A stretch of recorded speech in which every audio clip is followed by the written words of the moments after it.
Alright, over the last 2 weeks, there has been a lot of changes to the Jeep build right behind me. Due to the sheer amount of work that's been going on in this garage, I could not even attempt to keep up with a camera on what's been changing. Every single corner has had a complete 360-degree U-turn, and today I'm going to take you through exactly what we've done. If you don't know already, my name's Dylan. I'm the owner and editor of BreakingBolts.com. Go and check out my website. I cover everything rock crawling, Toyotas, Jeeps, off-road, and even overlanding. I want to give a big shout out to Sneevy's Off-Road. Thanks to Sneevy's Off-Road, I was able to secure a lot of parts I probably couldn't have secured any other way. So go and check out their website. It's sneevysoffroad.com. So I want to take you through each corner and show you every single part and change that's happened. Alright, starting with the wheels, we got some Walker Evans wheels I was able to secure. And as you can see, they're 8 lug because we have ditched the GM 12 bolt and the GM 10 bolt, and we are putting on the 1-tons. Actually, the 1-tons are already on. On the back, we're keeping the Motobilt rear stretch kit for the Jeep YJ, keeping leaf springs under there. We have the Motobilt fuel cell completely hooked up, terminated, and bolted down, ready to go. The rear has an AAM 11.5. You probably know this axle from previous videos. I went ahead and completely welded around the differential and the tube. It got some new brakes on the back, mostly because this junkyard axle was completely to crap. There is no saving the rear brakes on this, so we went ahead and put new calipers, rotors, and pads. New brake lines are going in right now. Instead of Jeep Cherokee XJ leaf springs, I had a bit of a change. I wanted a bit more stretch on the back, so I went with Jeep Wagoneer springs out of a 1986. We got the Barnes four-wheel drive leaf spring purchase for the rear. Moved them back from the factory location and put a fish plate on there. This leaf spring offsets the perch by another 2 inches, so we have a total of 8 inches of stretch in the back now. The Jeep Cherokee leaf springs gave us a total stretch of 6 inches. We're staying spring under the axle. Let's go to the other side. I'll show you a big oopsie. So when I was cutting off the leaf spring purchase from this side of the axle, I accidentally tore right through the tube, and that was completely my fault, but I went ahead and put a nice patch job on it. Moving up, we have Woodland Fab shock towers. Now Woodland Fab is my little fabrication company, so I designed, cut, and created these shock towers for the rear with the Woodland Fab bear on it.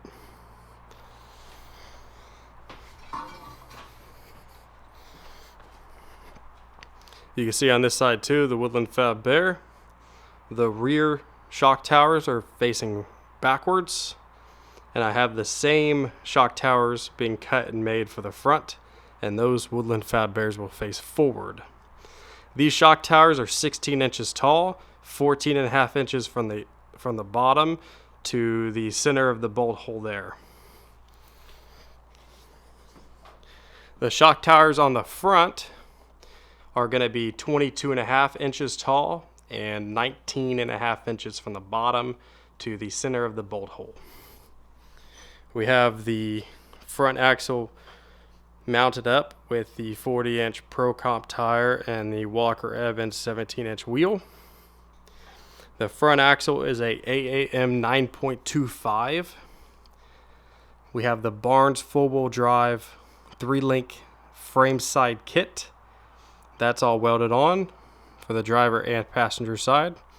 We have lower control arms built and mounted. Upper control arm mount built and mounted. Now at this current setting, the Jeep is at full bump currently on the front. The rear is at full droop.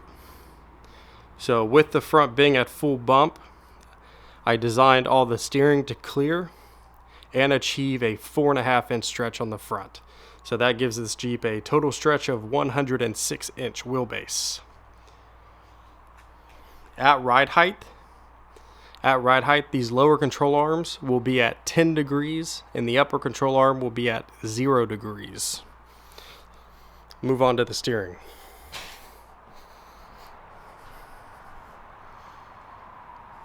Steering, we use 1.75 inch 250 wall DOM tubing with Heim joints.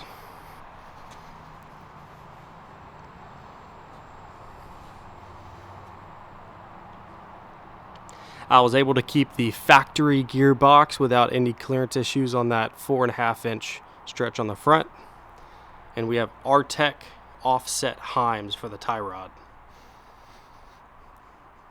And the drag link is sitting on top of the pitman arm.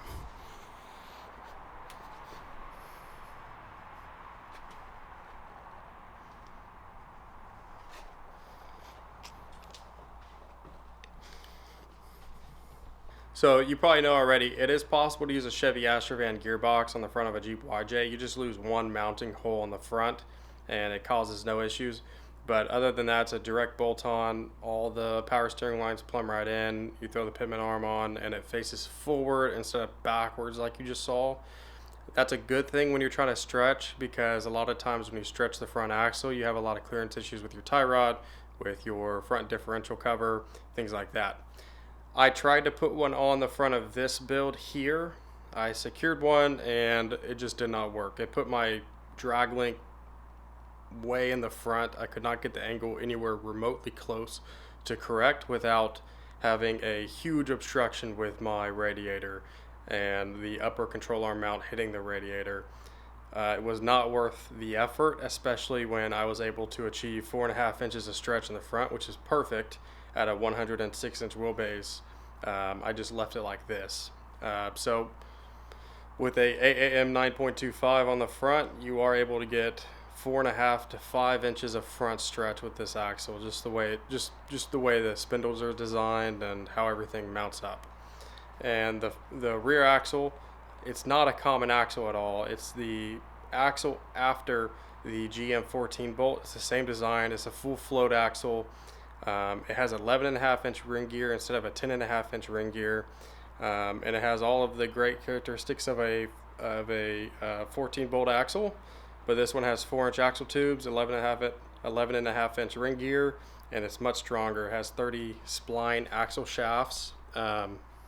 So definitely take a look at this rear axle, the AAM 11.5, and definitely take a look at the AAM 9.25 for the front of your vehicle. These come off of a 2003 to 2016 Ram 2500 or 3500. Again, not a lot of people use these axles. It's a shame. There's not a lot of aftermarket support. Gearing options are a bit limited. You have gearing options up to 5/3/8, but they're a bit more expensive than a standard Ford Super Duty Dana 60. And your locker options are limited to ARB air locker. Yukon carries some, Detroit carries some, but again, it's all in the $1,000 plus range for these. So let's quickly go through what I'm going to do about drive shafts for this Jeep YJ. I have Tom Woods 1310 drive shafts currently. On the front of that drive shaft there, that's an adapter for the Ford 8.8 that was on the rear of this. That's coming off. This pinion's coming off the front of here. And I got some sweet goodies from TorqueKing.com. In place of the pinion on the back of the 11.5, we'll go this pinion. It's a 1350 pinion. There's a 1350 U-joint here, and this adapts to a 1310 drive shaft. This is the seal for the pinion I'm putting on. For the front, again, I have a Tom Woods 1310 drive shaft, and we're going to use this flat adapter here, part number, from Quad King. I'm going to do a total in-depth video here soon for the drive shaft solutions on this. But this is the flat adapter, and then this is the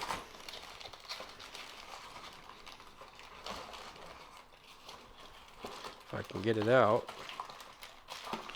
and this is the U-joint adapter for that.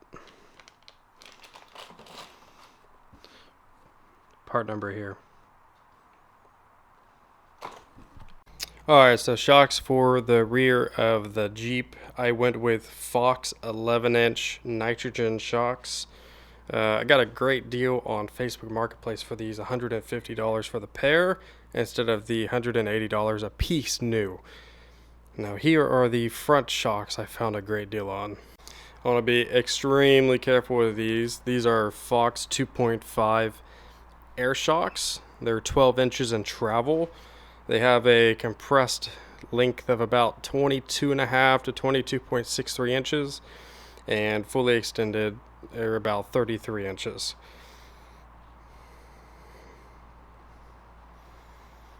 I snagged both of these air shocks. There's one, there's two, for $550 off of Facebook Marketplace, brand new. They're not the perfect solution for this Jeep, but they were the right price for this Jeep. In the future, we're going coilovers for sure, just because on my buggy, I fought tooth and nail to keep my air shocks from unloading, especially because I was running Fox 2.0 16-inch air shocks front and rear on that buggy, and I was spooled, fully locked 100% of the time, front and rear, so it was just creating a lot of problems on that build. But with this Jeep, Fox 2.5s are massive. I don't think I'm going to have near as many problems as I did with the Fox 2.0s, but in the future I definitely want the weight carrying capacities of coilovers and that extra safety when you're out on the trail.